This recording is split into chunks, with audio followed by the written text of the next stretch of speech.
La semaine dernière, j'ai filmé une maison avec mes clients, comme à peu près toutes les semaines en fait. C'est mon quotidien, je fais maison, maison, maison, maison, maison tout le temps. Et à chaque fois, on fait des milliers de vues sur les 6 agences avec qui je travaille. Et pour que vous compreniez bien ce que je vais vous expliquer, je suis vidéaste immobilier professionnel, prestataire. Donc je suis payé par le client pour lui délivrer une belle vidéo immobilière. Et donc là, j'étais en train de filmer mes petites pièces, etc. Je faisais mon petit tournage. Et je vois mon client qui commence à sortir son téléphone et il commence à filmer des vidéos au format vertical. Vous savez, le format qui est ultra à la mode, TikTok, Instagram, etc., ce format-là. Alors il se met à filmer, il commence par la pièce de vie, ensuite il passe à la suite parentale, après il sort dehors, il filme un pignon, ensuite il filme le portail électrique, tous les petits éléments de la maison. Et là je le vois, au début je l'avais pas vu, et là je le vois, je lui dis « Qu'est-ce que tu fais ? Je suis ton vidéaste, donc c'est pas du tout à toi de faire ça. » Alors il est gentil, il voulait m'éviter d'avoir une charge de travail supplémentaire, mais je lui dis « Non, non, t'inquiète pas, je vais le faire, c'est moi qui vais le faire. » Surtout, et c'est ce qui m'a donné l'idée de faire cette vidéo-là, il m'a envoyé ces vidéos que lui avait filmées, donc les petites vidéos qu'il était sorti faire. Au début, je les avais pas vues, je les avais pas regardées sur le moment du tournage. Il me les a envoyées pour faire le montage par la suite, si jamais il y en avait une ou deux qui étaient utilisables d'éléments que lui aurait vus. Et bah regardez.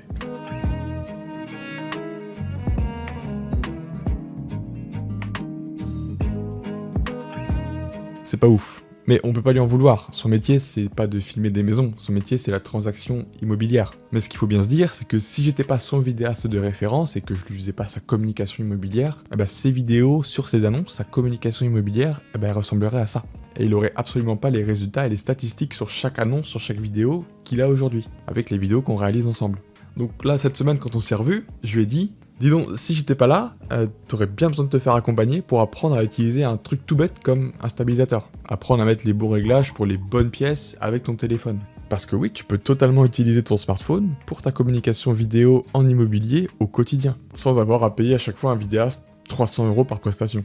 Bon, ça vous vous doutez bien, je lui ai pas dit, parce que déjà il allait mal le prendre et puis peut-être qu'il m'aurait viré. Mais si comme lui, vous trouvez que vous avez besoin d'un accompagnement individuel par un vidéaste immobilier qui fait ça tout le temps en fait, et que vous souhaitez être formé sur toutes les techniques de vidéaste pour filmer avec seulement un smartphone, le tout sans avoir à attaquer votre trésor, parce que c'est de la formation mensualisée, il n'y a pas d'engagement. Alors je vous invite sincèrement à rejoindre mon petit groupe de personnes comme vous qui cherchent vraiment à s'améliorer sur leur création vidéo et aussi leur communication immobilière en général. C'est en description, vous allez voir, c'est trop bien. Je suis présent dans ce groupe et je suis vraiment là pour vous aider de toutes les manières possibles. Bon maintenant, c'est bien mignon tout ça, mais vous êtes venu pour savoir comment on fait des milliers de vues sur son annonce immobilière. Comme moi et mes clients, on arrive à faire des milliers de vues sur nos annonces immobilières. Donc vous l'aurez bien compris, c'est via les vidéos. C'est ça le média le plus engageant et qui permet d'aller le plus loin dans le reach des réseaux sociaux. Le reach, c'est la capacité à atteindre le plus de personnes possible. Je sais pas, posez-vous la question, si vous voyez une superbe vidéo versus une superbe photo, vraiment les deux sont vraiment de bonne qualité et les deux vous ont impressionné, laquelle vous allez partager le plus? Bah évidemment c'est la vidéo. De toute manière j'ai vraiment pas besoin de vous le prouver, on vit dans un monde où la vidéo domine tout sur internet. Et donc elle aussi devrait dominer sur vos annonces. C'est parti, comment faire un bon reel d'une annonce immobilière? Je mets de côté tout de suite la vidéo de présentation au format paysage, vous savez, qui dure 2-3 minutes, qui est beaucoup plus classique, parce qu'évidemment c'est beaucoup plus compliqué à mettre en place, il y a beaucoup plus de choses qui rentrent en jeu.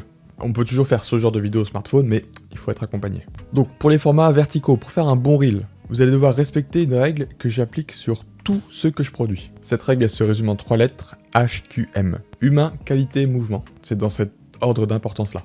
H comme humain, je vais pas déballer des heures et des heures, je vais vous expliquer concrètement en quoi ça consiste. C'est le premier mot, et c'est le plus important. Quand vous filmez un bien immobilier, ce que les gens veulent voir, c'est pas juste des murs, des meubles et une annonce intéressante. C'est aussi et surtout une histoire et une émotion, un ressenti. Vous devez vendre un style de vie. Et ça, c'est seul l'humain qui peut le transmettre. Mettez-vous dans la peau de ceux qui vont regarder la vidéo, il veut se projeter, il veut comprendre comment il va vivre dans ce lieu. Alors n'hésitez pas à vous montrer, à faire entendre votre voix et à incarner vraiment votre entreprise. C'est pas grave si c'est pas parfait ou si vous aimez pas l'image que vous reflétez, ce qui compte, c'est la sincérité. Avoir une petite main qui ouvre une porte, un sourire ou un ton naturel, vous n'êtes pas obligé de parler, mais c'est vraiment l'humain qui va capter l'attention des gens sur les réseaux sociaux. Surtout en ces temps de contenu impersonnel et d'intelligence artificielle, recentrez l'humain sur votre communication, vous verrez, ça fera des miracles. Je vous apprends pas votre métier, mais vous savez que les gens n'achètent pas qu'une maison, ils achètent aussi la confiance de celui qui la présente. Pour les plus timides d'entre nous, vous pouvez juste vous filmer de dos ou un peu de côté sans avoir à parler. Vous mettez votre téléphone, vous vous filmez en train d'ouvrir la porte, de passer et puis de rentrer, et ça sera déjà une bonne première étape. Ensuite, la qualité, c'est la deuxième lettre. Lorsque vous allez produire un format vertical pour accompagner votre annonce immobilière, c'est super important de soigner un minimum les plans que vous allez mettre dans ce format. Si vous consommez du contenu court autre que dans le secteur de l'immobilier, vous vous êtes sûrement rendu compte que le contenu qui est produit est de plus en plus quali. Parce que les gens ont de plus en plus accès aux bonnes connaissances de vidéastes pour produire ces vidéos avec un bel éclairage, les bons réglages qui vont bien pour le smartphone. Ils savent cadrer parfaitement, ils utilisent des mouvements de caméra qui sont vraiment sophistiqués, ils font des travelling, des parallaxes, des tilts. Bref, vous n'en êtes pas encore là, contentez-vous de réaliser un mouvement lent et contrôlé. Et surtout filmer un sujet qui soit cohérent, quelque chose qui fait sens. Faut vraiment qu'on comprenne tout de suite ce que vous voulez nous montrer. Qu'on n'ait pas à chercher 50 fois, est-ce que c'est la cuisine, est-ce que c'est le salon. Faut vraiment qu'on comprenne directement quel est le sujet de votre plan. Si vous faites ça, vous devriez vous en sortir. Quand je vous dis un mouvement lent et contrôlé, qu'est-ce que ça veut dire? C'est la troisième lettre, c'est le mouvement. Écoutez bien, je vais vous donner une astuce que je passe ma vie à répéter sur le groupe d'accompagnement. On ne veut surtout pas que votre vidéo donne l'impression de ce que l'on appelle le visio à un ami. C'est-à-dire que vous vous baladez, comme si vous étiez en appel vidéo avec un copain, un collègue, un cousin, peu importe, et que vous lui montriez la nouvelle maison que vous avez achetée ou le Airbnb dans lequel vous êtes actuellement, en vous baladant à droite, à gauche, montrant la cuisine, la salle de bain, ça tremble, ça bouge, c'est pas possible de faire ça. 2025, 2026 et par la suite, c'est plus possible de faire ça si vous voulez être un professionnel qui communique sur les réseaux sociaux. Il faut que chaque plan soit étudié, que une partie d'une pièce correspond à un plan spécifique. Exemple, vous avez une cheminée, et bien vous allez faire un petit travelling avant, à hauteur de cheminée, le plus lent possible, et vous poussez vers l'avant très lentement, le plus stable possible. Si vous avez, je sais pas, une cage d'escalier, vous allez viser en hauteur et faire un petit mouvement gauche-droite qui englobe la totalité de l'escalier. Ce qu'il faut, c'est vraiment vous poser la question, être cohérent et intelligent dans les plans que vous allez utiliser, dans les plans que vous allez sortir. Et si vous arrivez à implémenter tout ça, ces trois lettres, ces trois principes, vous aurez ce genre de plan. Et hop, magique, on se retrouve sur mon logiciel de montage. Alors moi j'utilise la suite Adobe, c'est l'équivalent de Photoshop mais pour la vidéo. Vous utilisez celui que vous voulez, il n'y a aucun problème. L'idée c'est de comprendre la philosophie d'un montage immobilier, comment ça se passe, comment on met bout à bout les vidéos. De toute façon, sur le montage immobilier tel que moi je l'enseigne et tel que je le pratique au quotidien avec mes prestations, le logiciel le plus basique suffit à faire mon petit montage parce qu'en fait c'est vraiment de l'alignement de plans très basiques, très simples. Par contre les plans sont humanisés, de qualité avec un mouvement cohérent. Et ça fait ce genre de plan. Donc là j'ai tous mes petits plans, je vais les sélectionner et je vais les emmener sur la table de montage. Je vous épargne les détails techniques, là j'enlève le son parce qu'on n'en aura pas besoin, c'est juste pour vous montrer comment on édite ces petits plans là. Et concrètement, là j'ai la totalité de mon petit tournage, donc filmé avec un téléphone, on est sur un beau chalet, avec une belle surface et une belle luminosité. Un plan immobilier tel que vous allez le filmer, il y a trois parties. Ça va être ça à chaque fois. Dès lors que vous appuyez sur le rec pour enregistrer et sur le rec pour éteindre, vous aurez ces trois parties. La première, on va prendre ce plan là, on va supprimer tous les autres parce qu'on n'en a pas besoin. Ça c'est notre plan. Donc il va de ici à ici. Voilà, ça c'est notre plan. Avec un focus, un sujet clair sur le balcon, on a une belle luminosité et un beau mouvement. Donc là on a juste un petit parallaxe pour ceux qui connaissent. Voilà. Globalement, on y est. Le début, quand vous allez presser rec, le mouvement ne va pas démarrer tout de suite. Vous allez vous stabiliser, vous allez chercher un peu votre mouvement, vous allez serrer les bras pour être le plus stable possible. C'est cette partie-là, vous voyez, ça bouge, ça tremble un petit peu, et le mouvement commence maintenant.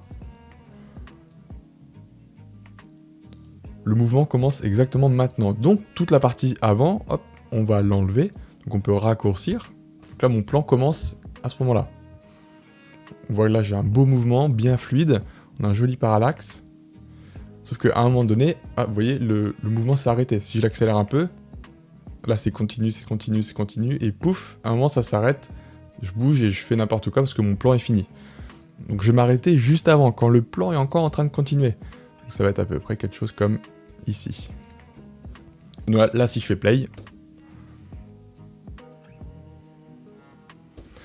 et voilà, vous avez votre plan, parmi tant d'autres, hein, vous en avez fait peut-être une dizaine sur votre tournage. Moi ici sur ce grand chalet j'en avais 20 ou 25 j'imagine.